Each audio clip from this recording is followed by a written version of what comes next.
Yeah, they definitely feel in control, honestly, right now. Blacklist, though, still has 2 possible picks up their sleeve. In a dead body. I love that. I love that so much. Yep. They ban out the Leomord, the respect to Fireflux, the respect to TNZ right there. Because, honestly, yeah, they're trading out the Tigreal for the Minotaur, but it is still very similar to what they brought last game. And we're seeing the Akai get banned out here. Remember, both sides don't have a jungler. So really, Basha. it's about digging deep into your pockets. We're expecting the Boxia to eventually get banned. Maybe even the Fredrin? Nah, probably Boxia, right? They're both lacking junglers. So now it's up to Master the Basics if he's going to get on this train, if he's going to play hardball with Coach Bad Gal Seth. Because look, if this is not a jungler ban, if they're just really afraid of the Leomord specifically from TNZ, then when they clap back, Bad Gal Seth, Fireflux will get the better jungler, whether it be whichever's left out, the Fredrin or the Baksha. Because those are the only ones left. I think you got to leave them both open, right? I feel like at this point, Master Basics has to, like, because if he bans one, then yeah, you're right. He loses out both. Yeah. There's not a lot of good options here. And I mean, it's difficult to play an assassin from this position as well, right? Based on the first 3 picks, if you're thinking of the side Blacklist International, and ooh, Fredrin brand. He might know. He might know that this is the Maybe he's got a Baksha, plan. and then willing to trade for it. Well, what else is out there? What other junglers do Sensui have? Are we missing something? Because there's the Martis already banned out. Yeah. Martis, Sakai, Fredrin. With the Basha picked up, not a whole lot of utility left overall. The Joy's been banned. Looking at the pool. I mean, personally for me, I would have expected the Boxia ban out to leave Fredrin and then play something like Hellcurt, something that's not purple buff dependent, maybe they but at get the crazy. same time, you can like kind of really disrupt your opponent, right? Fanny's out. Even you can go dig deep. Tier 3. I'd say Fredrin, Fanny, Akai already out. Martis and Baksha. Good second choices, but no, wait. Oh, they're going to give up? You can have the Baksha, they're saying. What is TNZ's plan? Yeah, what? Piquito. Okay. Piquito gets locked in. Blacklist International. has TNZ one more goes like pick assassin here, Yeah, you think? between them, it's TNZ who's more willing to go assassins. I mean, it's definitely a lot more possible for him. I would agree. Like, look at how squishy the majority of the targets are. And as much as like Rafael has some great healing, if you have enough of a snowball, if you have the stats, you can pretty much one-shot a good majority of the members, right? The 2 core ones from UA and as well as OHEB. I'm thinking something really spicy here, honestly.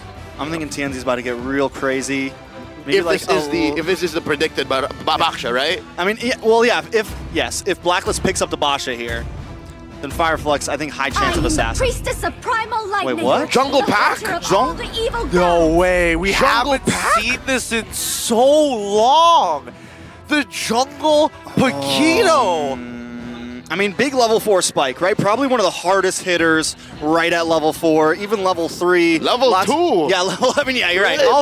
All through. Big opportunity, especially if they want to try to put pressure on Rosa here. Like, if that's the plan, we come into the mid lane quickly, try to maybe even get a kill on Rosa before the black shoes happen. But definitely risky. Tons of movement from the whole team. So a lot of opportunities to try to dodge the Minoan's Fury. Oh, yes. Yes. There it is. Yes. So is this first Hellcurt, right? Nope. There was it's- Hellcurt with See You Soon when Yes. they got their game against AP Bren. That's why it's a 0% win rate, 2% pick rate overall. And it's important to note, Hellcurt, that silence is going to be game-changing, especially when you turn off the lights. With the Minotaur just hanging out in the back. Imagine giant Minotaur just jumping out of the dark at you. Oh! That's a big turn. So with that said, again, the numbers will not support Fireflux, given how it's in execution. It's in how it changes the dynamics of Blacklist lineup, their opponents, that allows for them to get the big dubs. With that said, Blacks International, I think if they wanted to go fast, if ever they were going to go fast, it was with a lineup like this. So already, they're off to a great start, but Bull's still in Fireflux's court, man. Momentum's with them. All right.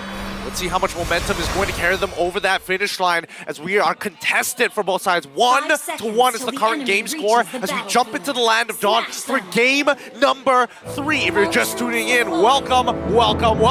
It's going to be Blacklist International on the blue side up against Fireflux Esports on the red side. All right, so Blacklist wants to go fast, right? They want to hit the zoom. On the other hand, I feel like Fireflux, like they always try to do, they need to try to slow them down here. They have the Minotaur, similar to the Tigreal. They have something that can kind of delay any type of oppression or aggression that Blacklist maybe wants to bring in these first few minutes. Yeah, I think the perfect term for Fireflux's winning image is the tempo break, the clutch, the turn. Because as soon as Blacklist tries to get into position, try to set up the burst, try to set up the CC with Edward and of course Renegay's offensive Holy Baptism, Fireflux just presses the button, right? Let's turn it dark, let's heal up, let's clap back, let's put you up into the air, trampoline with the Minoan Fury, and you go from there. Looking at our emblem game so far, you see that it's the Assassin on the Hellcurt, and Assassin also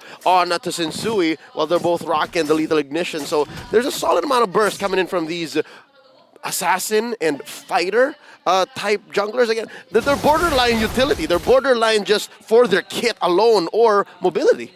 I mean, the Knockout Strike, the Dark Eye Falls, both of them really useful abilities, especially when paired together with some of the small strategies that you can actually go when it comes down to, hey, lock somebody down, don't worry, Edward can easily follow up with that. Or maybe Yue can even take a huge ultimate like the Minoan Fury. Well, is there an argument for him to take the Dark Knight Falls as well? I mean, if we're blind, we're both blind. Imagine just both teams popping at the same time.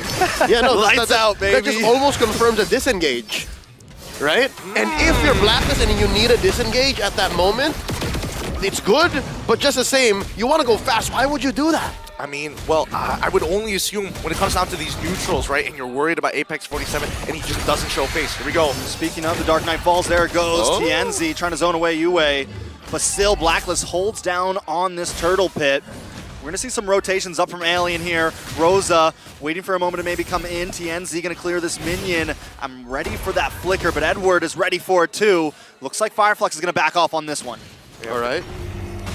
Double lane for Oheb, and of course a turtle for Sensui. It's a big win for Black. I mean, Fireflux conceded that. They didn't want to have anything to do with it. Apex 47 wasn't level 4, and Yue just stole his ult and can use it while the Minotaur could not. It's one of the few small situations where it's like, it's not bad, it's pretty good. Yep, and I think that is the jackpot. If you're looking at ults for Yue to steal, I'd say number 1 would still be Minoan Fury. Second would be the penalty zone, and then maybe Dark Knight Falls. As we continue to move on in this game, right, we're waiting for Blacklist International. Like, what's the game plan here, right? How exactly are they going to start developing a lead for maybe even Sensui? Oh, God. Speaking of game plans, Fireflux wants to try to maybe push it here, but Sensui is onto them. All hanging out in the tri-bush. Fireflux not scared at all. Yeah, no. For Blacklist, what you want to do is, again, go fast, farm up, clear, and then convert. If you can get a pick-off, yes, because your lineup goes much, much faster in that direction. And it'll happen much better when Oheb is ready. Looking at the item game so far, he is up again against Sunshine 200 Gold. So that's where you see the fruits of his labor being a double lane farmer. And close call. Rosa cannot black shoes, by the way. Only did it because it was a clear call, but from there, what Fireflux wants to do is turn on these major objectives. Turn when they have the Minoan Fury. Turn when they have Dark Knight Falls. Ooh, a lot of damage. TNZ forced to use Dark Knight Falls just to try to get away. Rosa there to help. Let's take a look at this duo hero statistic. Lilia and Terizla, 55.8% rate. Good numbers. Very, very good numbers. Again, both of these heroes now becoming... I mean, I'm very happy that Terizla is as meta as it is now when it used to be absolutely untouched. But even for Lilia, right, there's some great arguments for her now to be even more effective compared to previously where everyone was like, it's Novaria or nothing. Yeah, no. Especially in the age of Faramis Valentina, that just... instantly, the fact that those two heroes are in your draft defines what your team fights look like. Lilia has become a breakout star, only, again, maybe second to Tigreal. As this game progresses, right, one of the few interactions that is good to see that Sensui is abusing is that knockout strike. Every single time he's using it against TNZ, yes, he gets silenced, but he's also creating space to force TNZ to make a decision. You either jump at me or you jump out. There is no in-between. There is no time to decide. I guess there is a third option. I jump you. There will come a point wherein even TNZ will not be ready, given that his kit is very committal. He can use his dash to disengage, but from then on, the rest of Fireflux have to respond. The rest of Fireflux have to be ready to protect TNZ because, again, the reason why Hellcurt is a very specific kind of hero is his disengage is almost abysmal. You need to use his ult to save him. Waiting for the rotation back. I like that, but Renegay with a defensive Holy Baptism there. Oheb able to get back to safety. I like the trap they laid there, but a little ill executed. There you go. That's what I was talking about, right? The fact that you're going to have to use one of your big ticket skills if in case the engage doesn't work out. Ooh, now they're going for Sunshine. Sunshine able to kite back, though. Reapply some damage on Edward.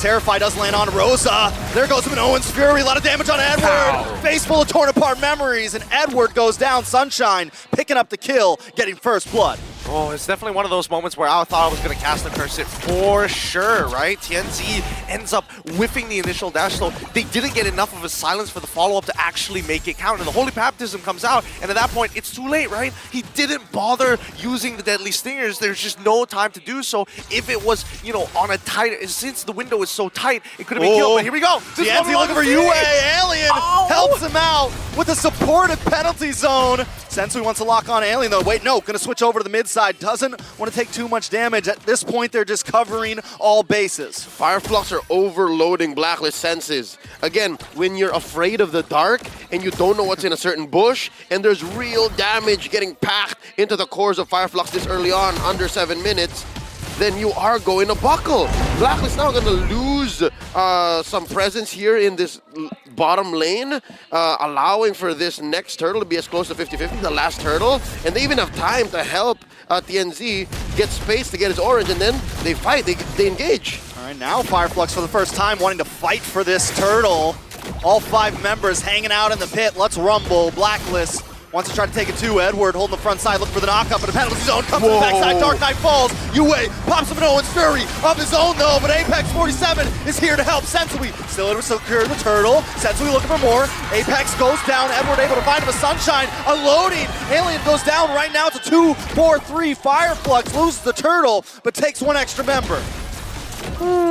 What a fight from both sides. Great target priority for the side of Blacklist International. And you could see that Sensui was so close to maybe achieving a triple kill there for himself, getting so deep in the sauce there. But you got to give it to Sunshine. His targets to stun, to stop combinations, perfect once he knew that Renegade was down, to not give them that extra bit of movement speed to close the distance afterwards. That's situational awareness. Even as a Brody who wants to get max stacks on as many opponents as possible and then pressing the button on the ult, it's so easy to actually get blinded by that fact. But the truth is, once Fireflux gets in a position and you actually time out Blacklist's window of opportunity to burst down the key sources for Fireflux's follow-through, then you're good. Again, that's the key here. Fireflux needs follow-through. That combo between the Dark Knight Falls and the Minoan Fury is so good, but if there's no follow-through, Blacklist will win, and that's why it was a trade. That could have been a clean 3 for none, 2 for none for either side, but that just shows they both know what each other's packing. It's a matter of respect. When somebody sizes you up like that, especially when they have that much heat against them, it's dangerous. And especially, this is an elimination match, right? This is an elimination series, as a matter of fact. And this is something I was a little worried about from Fireflux. I was worried that they'd be a little too scared to size back. It's something that I felt kind of happened to them during Deus Vault, but now, even if they're a little below, even if the gold lead isn't in their favor, they're willing to hang out in the fight, hang out in the ring, and try to throw those punches to come out on top. And if you're playing against a team like Deus Vault, you pick up a few things. Deus Vault was responsible for 2 of the longest games in the group stage, so you know how patient they are. And with a lineup like this, Fireflux, they have to be very patient, and they have to time out even the Hitman's mobility, even the Hitman's vision. So right now we're back to the same situation as Game 2. They're overloading the Hitman's vision, even if it's very good, the way he's able to check pushes. Here we Dark go. Knight falls. Apex 47 on to Sensui. Sensui takes the Lord. What a steal. The Fireflux aren't done just yet. UA able to take down 847. TNZ finds Edward. Alien on the run.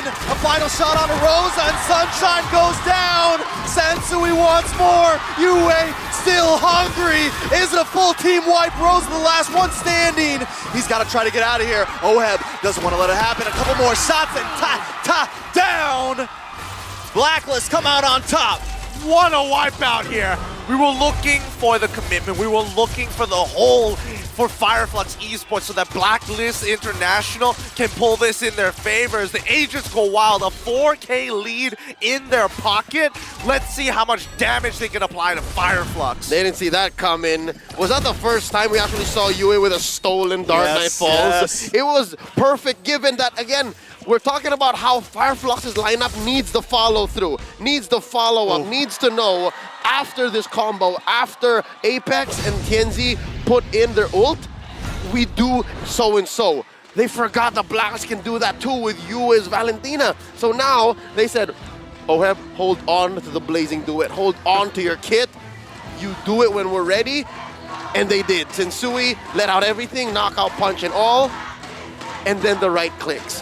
Which is the difference between the Brody and the Claude. The reason why Claude is such a commodity right now is even after the ult, you deal much more damage than the Brody in a DOT situation. I'm not gonna lie, when I saw UA use that Dark Knight Falls, I thought it was gonna be a disengage. I thought it was like, okay, Sensui, you stole the Lord, let's get out of here. But no, it was like, let's do this.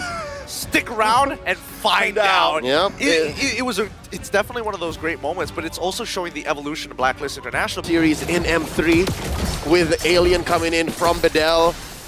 Edward coming in with Blacklist, winning the thing eventually. You're right, though. I have to agree. That maybe there's still a little bit of an X factor coming in from these two young athletes. All right, back into the game now. 5K gold lead. Blacklist just took a huge swing with that last fight. Fireflux, it kind of felt like they had a little bit of control over the game, but now that control is thrown to the wind. And with a 5K lead like that, the question is whether they can find the 2X. And I mean, so far the damage is good, right? Blacklist International are finally in a position of power, a position that is very advantageous considering that Oheb has his core items in comparison to Sunshine, 2 levels down, in a matter of fact. And let's just double check with the damage dealt. Rosa, still on top. Just, okay. But it's okay, because you have Rafaela. As soon as you try and clear those shadow energies and you try and check how far and how deep Rosa can go, as well as Sunshine, you can top up and then come through. Again, the photo meta is still real. The fact that they nerfed the item doesn't mean it's out. You're still very good and you're still always combat ready compared to Fireflux, who's playing with their greens so often. But by that I mean they're playing with their ults. Again, between a lineup that can rely on their right clicks and their skills 1 and 2 compared to a lineup that needs their ults, if you have better engagement, better positioning, then the Prior will win. Exactly. And more so, if we really look at Blacklist International's composition, they don't have any necessary ways to poke out their opponent, right? And I think that's the important thing. That's why Blacklist International are sticking so close together, right? They can top up really quickly, but the same can be applied for Fireflux Esports. Yes, they can poke with Rosa, but there's the top up from Blacklist International. And if any one of the members is missing from the side of Fireflux Esports, the whole composition starts to crumble. All right, here we go. Edward is going to lock onto Tienzi there, do a little bit of damage with the stingers. Sensui going to hang out by this Lord right now. Alien also maybe going to have to go back up to that top lane to clear those minions. It's a little bit too much. Blacklist know it. They're going to try to take this. I think Fireflux's only opportunity. Try to pop a nice Dark Knight Falls. Try to get a Lord Steal. Try to get the hell out of there. Sensui knows it though, along with the rest of the team. UA gets terrifying to Rosa. Rosa tries to re-engage. Wait a second, Minoan's Fury comes down. Dark Knight Fall drops. Tienzi goes in. He gets the steal. Try to run away, but you just can't today. Renny J goes down, but they've taken 2 along with him. Next could be Sunshine. Sunshine on the run, and that is it. Alien along with Rosa make it just Alien. He's all alone, and Sensui's gonna be the last one to punch in the final blow, the knockout strike. All he's gotta do is land one more, but Alien survives. They've got a Lord on their side. Fireflux may survive. What a steal from Tienzi, but what a dive coming in from Blacklist International. That's what we wanted to see, a full synchronized backline jump, and it worked out. They poked out Apex, and now they're going to get an inhibitor. Make that 2. Down bottom, Oheb is also working on it. Top lane 2, wow, the defensive penalty zone. Nice penalty zone. Tienzi is back up. Minoan's Fury does come out. Edward on the run. Sensui gonna go down. Sunshine able to pick him up. Tienzi still on the chase, able to flicker in. Look for UA, gets terrified or decides to actually just back off. Apex 47 trying to force him out of their hometown. Rosa coming from the side lane. Fireflux finally reclaiming some of their land. Wow. Again, Fireflux showing us that even if we know we're down on firepower, we can do something very specific, and that is confirm objectives. Interesting. That wave was left. Oh no, the housekeeping was not done, and the mold is set in, breaking the last inhibitor. Now, I mean, you gotta admit, this has got to be a pretty good situation for Blacklist International. Now, regardless of the gold lead, now they can do the Lord Dance, and more so, they can really drag it out. Now with a situation like that, Oheb read into it and said, you know what? The waves are on our side. The waves are our friends. I'm going to build a Wind Talker. Yes, that's the Wind Talker. And just straight up attack the waves when it's a go. Because look, a minute from now, Lord's going to spawn. Best believe, Blacklist is going to pressure that long lane, make this Lord Dance more perilous for Fireflux to answer for, and then they can slowly but surely get into another winning position. They're going to force a response from Fireflux, wherein Fireflux might not be completely ready. Well, let's find out whether that's going to be the case, right? Damage dealt. Uwe's catching up fast to Rosa. Rosa's got to be careful.